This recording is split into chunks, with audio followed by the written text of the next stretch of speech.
Welcome, everyone. In this slide deck, we talk ethics and social responsibility in marketing, how ethics and cultural values guide the marketing environment. So, social responsibility and ethics aren't just buzzwords, they've become a pretty integral part of marketing. And a major question for any marketer is how to approach this and proper integration into our strategy. So, let's start with an example. So, what's going on? Let's have an example. The sign says, Beach litter, a free coffee if you collect a bucket of rubbish off the beach. Buckets available from the cafe. Every little helps. So, what's going on? Why might this cafe offer this? So, go ahead, pause me if you like, and write something out. Yell out your answers, what have you. Okay, so hopefully you had time to think about this. So, here's some ideas. So, some of you might have considered attention. You break through the clutter through this unusual request. Number two, maybe cleaner beaches make it more enjoyable for people to come, which means more customers. Number three, goodwill from those who appreciate clean beaches, whether they help or not. Number four, those who do it get a sample of your product. And finally, maybe people know where you are, maybe hungry and thirsty later on, so they still know you are a cafe and that you offer coffee. So in this subsection of the marketing environment chapters, we look to the way ethics and cultural values guide our actions. And so the two big ideas are thusly, number one, discuss how environmental forces can contribute to ethical dilemmas for an organization's strategy. So the factors, their impact, and potential outcomes. And number two, discuss how a marketing action can account for both strategy and an ethical dilemma.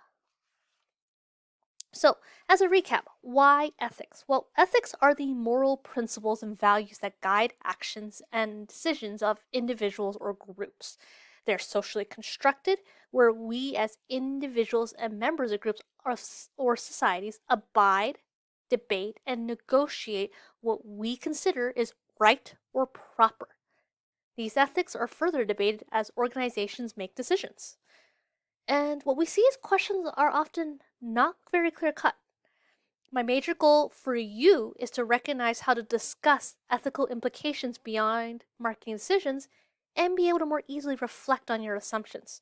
That way, you can fully stand behind your ethical decisions, whatever your choice.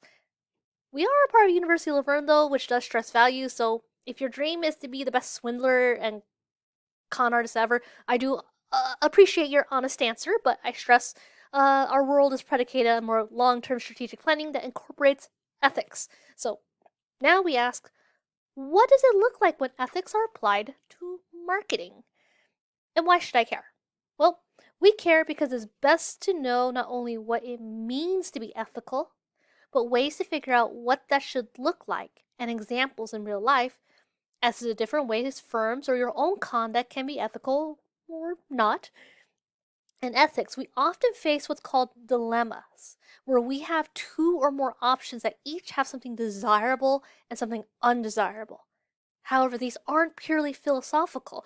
We must incorporate ethics into our strategic decision making because they have such a strong influence on what we and others think to do. So let's get into those examples. So some ethical questions are more likely to be clear cut to most stakeholders. So here's an example from The Simpsons where the tour guide at a newspaper publisher is hosting a field trip. So, to protect Mother Earth, each copy contains a certain percentage of recycled paper. And what percent is that? Zero. Zero is the percent. Many customers and other stakeholders would read the phrase a certain percentage of recycled paper to mean there was some kind of recycling effort. However, the fact that the publisher only used it 0% would mean they were being misleading. If they had not said that statement, a certain percentage of recycled paper, there would likely be no trouble. Since the presumption is you don't have to say anything. It suggests that you were delivering value where none was actually there. So we can see how we can anticipate stakeholder responses and their reasons for an ethical question.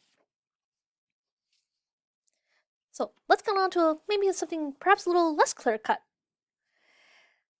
In an article by The Atlantic, it debated the ethics of just for show progress bars, as I'll call them. So this was from a tax preparation program.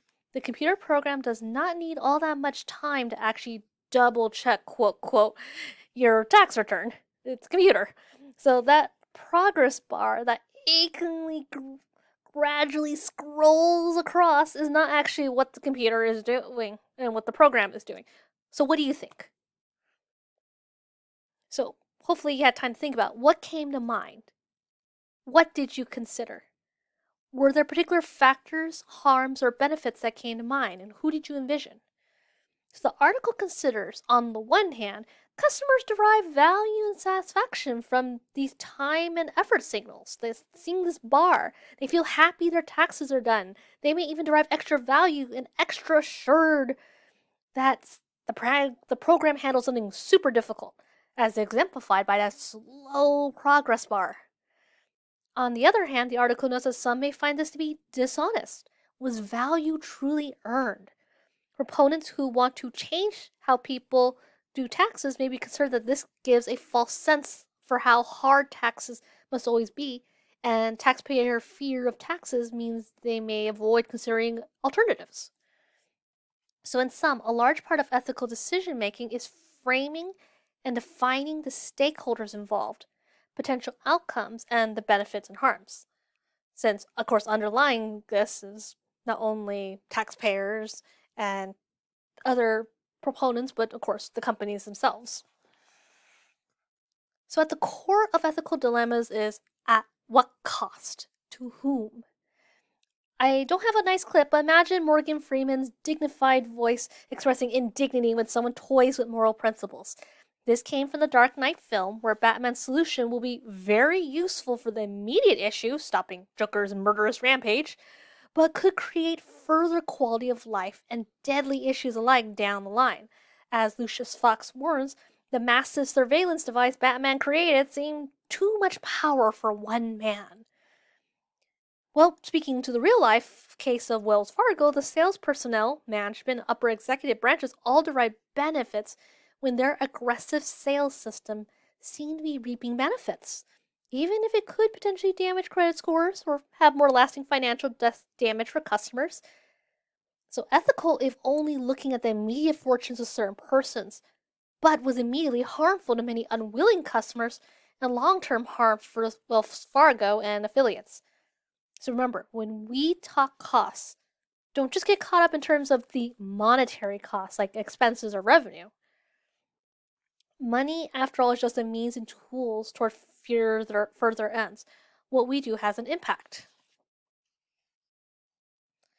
So all decisions have a degree to which different stakeholders benefit or are harmed. But it's a matter of who and to what extent.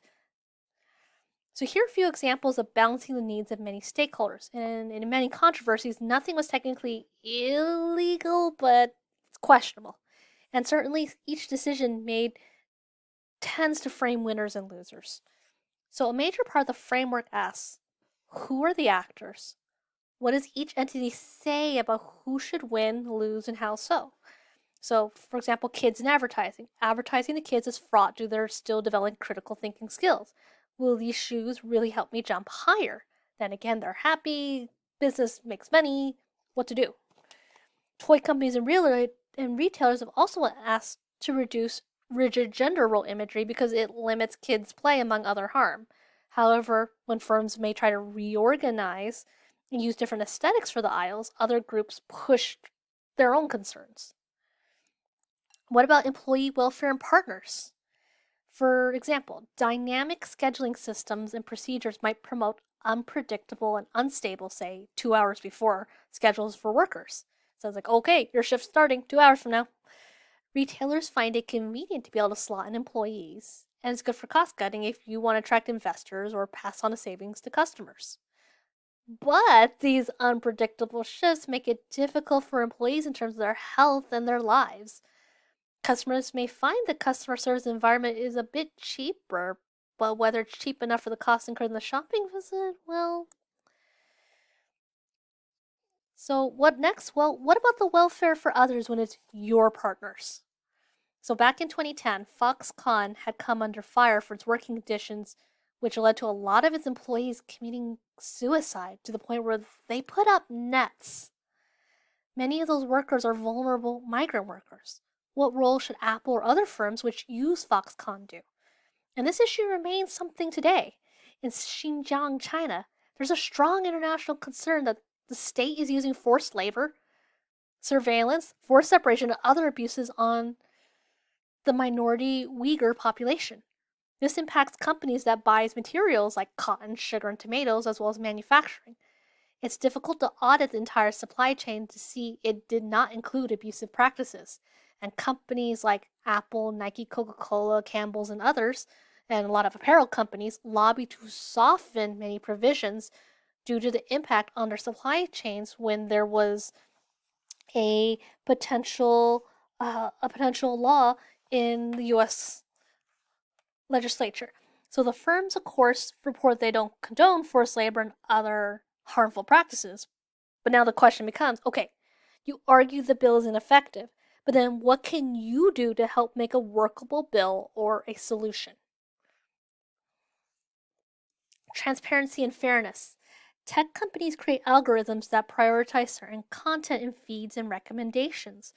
What is their role when their algorithms are promoting content that promotes misinformation or hate that is better for engagement for many users and therefore the bottom line, but when there are likely to be longer term consequences? Another example of transparency and fairness, airlines and other services come under fire based on how the precise product they're advertising is not likely the one that's available. Airlines may try to get favorable placement on ticket search sites through unbundling or other creative ways they might try to displace fees and options. How about the management of limited resources? Tragedy of the commons. There is a term called the tragedy of the commons where individual actors seeking to maximize their own benefits may harm the larger system or source. In the case of fishing, a provider may be able to earn profit and provide for its workers by providing a fish that customers want at a price they want. But it may be fished or grown in a way that hurts the larger marine ecosystems and other industries and people that depend on it.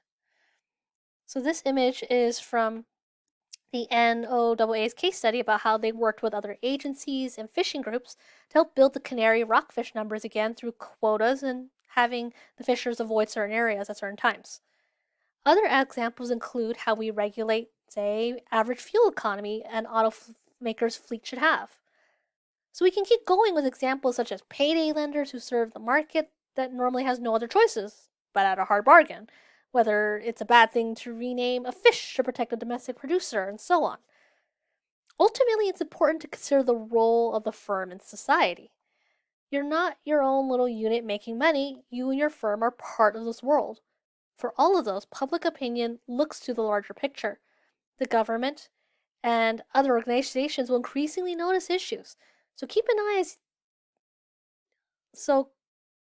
on the different who's involved, the what's, and the what outcomes. However you decide to stand on different issues, you should at least be able to articulate your position and take responsibility for it. So in the next section, we'll talk a little bit more about social responsibility, including, many more examples of how and what is our role.